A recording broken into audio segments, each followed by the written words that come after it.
tiny seed, we watch it blossom into life. We do have here. Oh, there's Rico. There he is. You made it, brother. Hey, I made it. How you doing? Carol.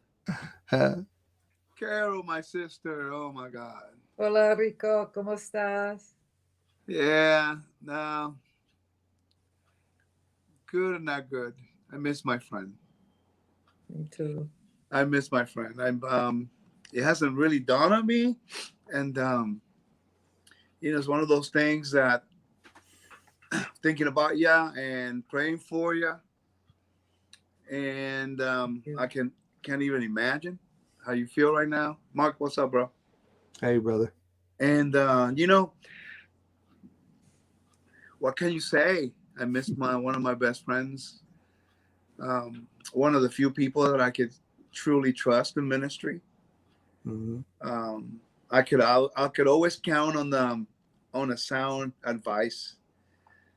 And as a friend, he was loyal. As a teacher, he was an educator. As a husband, he was faithful and loving. And as a speaker, he was funny as heck. And I'm just so grateful that you made me part of this. I felt bad because I was in Camp Yeshua. Can you guys see me? Yes. Okay. Yes, you're good.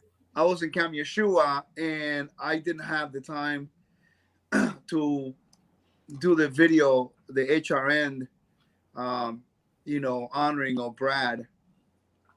And I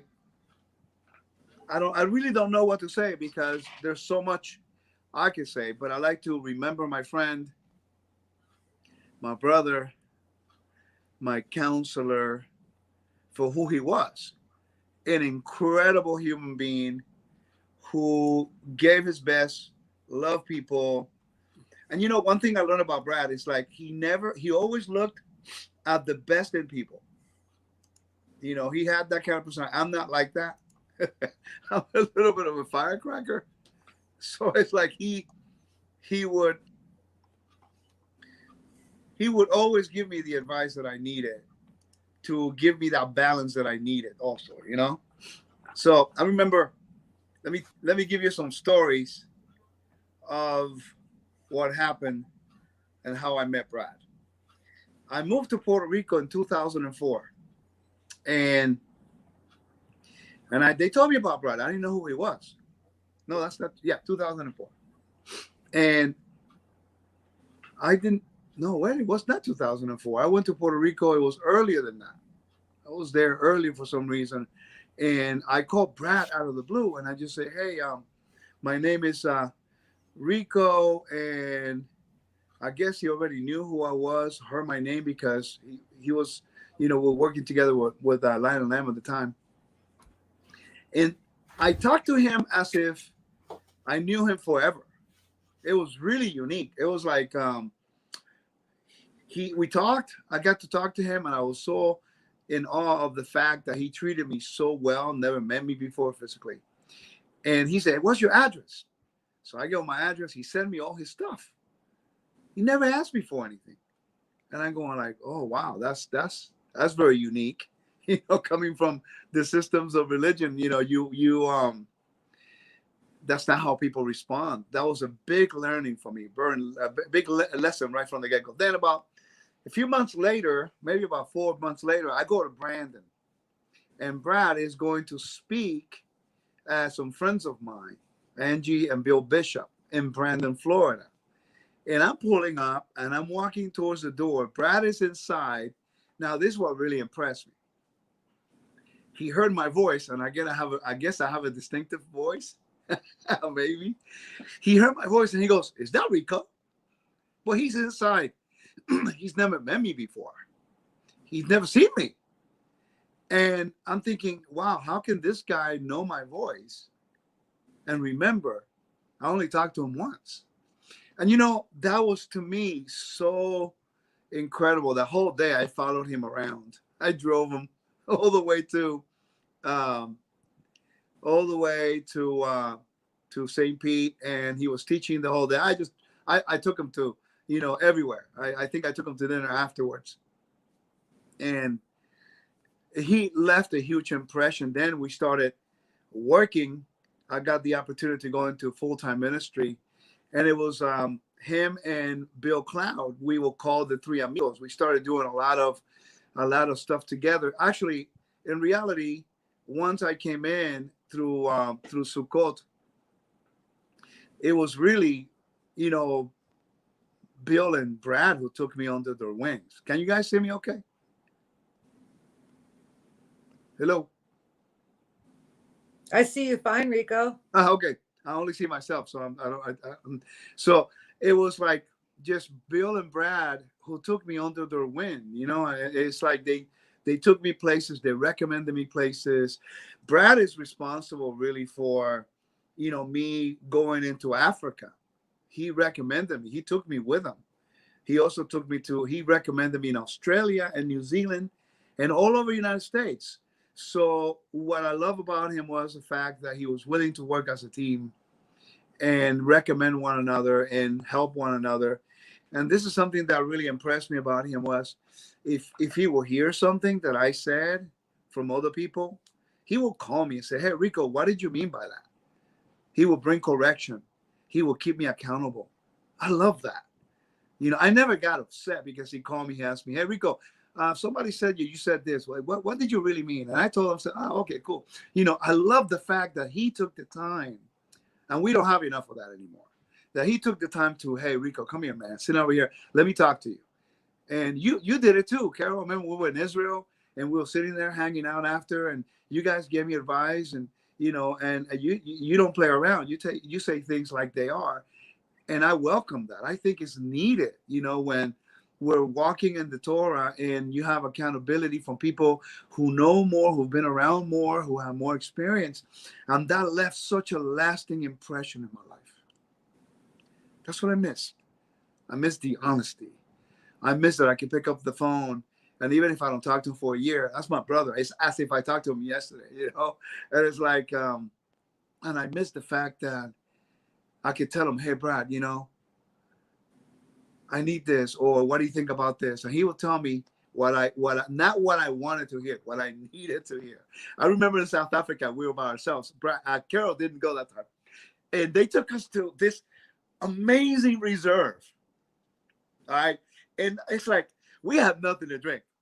So I'm going to be a little transparent here. So we have nothing to drink. So it's like 10 o'clock at night. And we're walking this reserve trying to find a place that is open. We are in the middle of nowhere. Listen, if the people would have left us, I don't know how the hell we would have got back. I mean, that's how we were in the middle of nowhere. We have to have faith. So I'm looking at Brad. He's looking at me and said, "Are you sure we're safe?" So the only thing we found was like 3 beers. So I guess we're going to be drinking beers in the middle of the night in Africa. And we stood outside. It was a beautiful place. And we're looking at the moon and the stars, and we start talking. And it was like such a cool experience to have my friend, no one around, and just get to pick his brains a little bit and start asking questions and start, you gotta understand. I mean, I'm still new. I'm still learning. I'm still growing. And I have this guy who's been around for so long. I have just all to myself, no one around. And I value that. I value my elders. I value my friends. Sadly, the new generations don't do that anymore. And, then he's the one, and Carol, who allowed me to tag along with him to do a tour to Israel and is because of you guys, I've been able to continue that. You know what I mean? Because it's something that I'm passionate. We did 3. I'm passionate about that. And, Carol pulled up with me for 15 days and we're still friends after 3 tours to Israel, because I'm no piece of cake. I'm G.I. Joe, man. I like to do things. And, she's the same when Brad is sitting back looking at me like, "Man, this two are going to kill each other." It's like, well, we love one another. It's just that, it's funny, the dynamics of ministry and how we're going towards the same goal, but we just have different personalities, and how we work together. Even we just have different personalities, and that's part of the whole beauty of the kingdom. And Brad always knew how to manage that. He always knew how to make people feel like you matter. And that's the biggest thing. That's one of the biggest lessons I've learned from my friend, is that he made me feel like I matter when I started.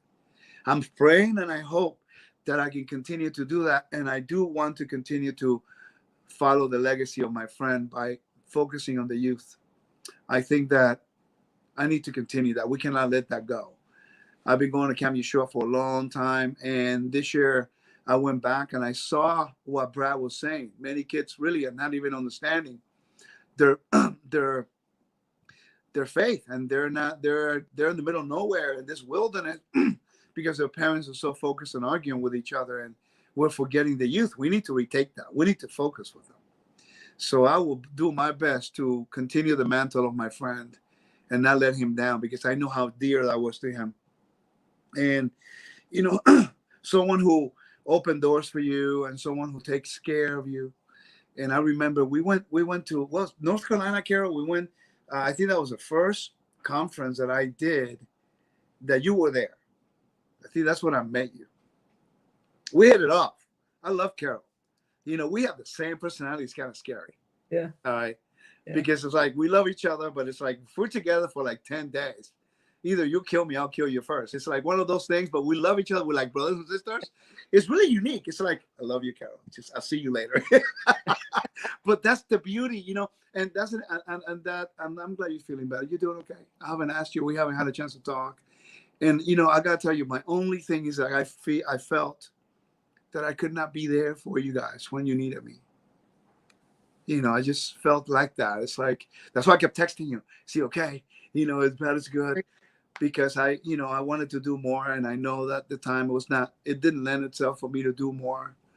But I want you to know that I was praying for you, that I love you guys. And I'm always here for you no matter what. Just please stay in touch. Let me know how you're doing. If you need anything, just call us. Jolie and I were more than willing to help in anything you need from us, okay? And I believe that. you know, Brad is a very unique guy. I don't know how we're going to. It's just it's different. I mean, Brad he brings such humility yet educational platform with a lot of laugh.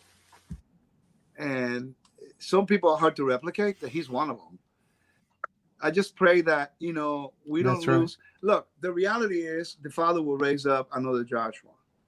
He will, you know.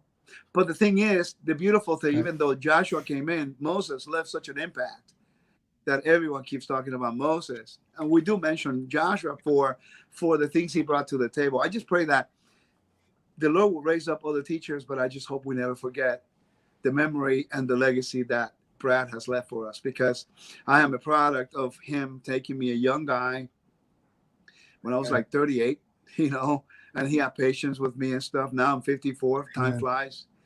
And I pray that I can continue to do the things that he did for me, because I do, after all, I want to make my friend proud. And I want that when they look at me and they say, hey, he was, you know, Brad and Rico were friends, and they can say, well, I can see why Brad allowed him to be his friend, you know. And that's my biggest thing, is to be accountable and responsible to the amazing opportunity to be influenced by somebody who has had such an impact on so many people. And I had the opportunity to have him as one of my best friends. Amen. Yeah. Thanks, Rico. Really do appreciate your coming in, brother. Well, I wish I could do more, and let us know what I could do to help you. I love you guys. Carol, I love you very much. Please give me a call sometime, okay? Love to see what you're doing and all that. Okay, guys, thank you. Shalom. And, you know, listen, be encouraged. I know it's a sad time. It's a sad day. Our friend is no longer here. He fought the good fight. He went all out. He was one of those warriors in the kingdom. The beauty about this is that we will see him again. We know that. And I want to encourage everyone out there that as we are grieving, as we are missing our friend, we have a hope that no one has.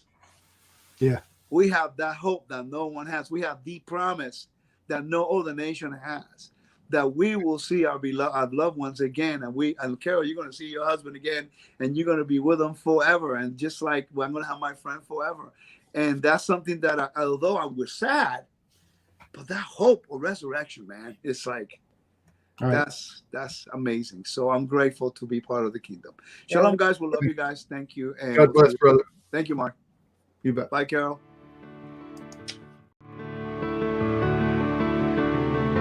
A tiny seed, we watch it blossom into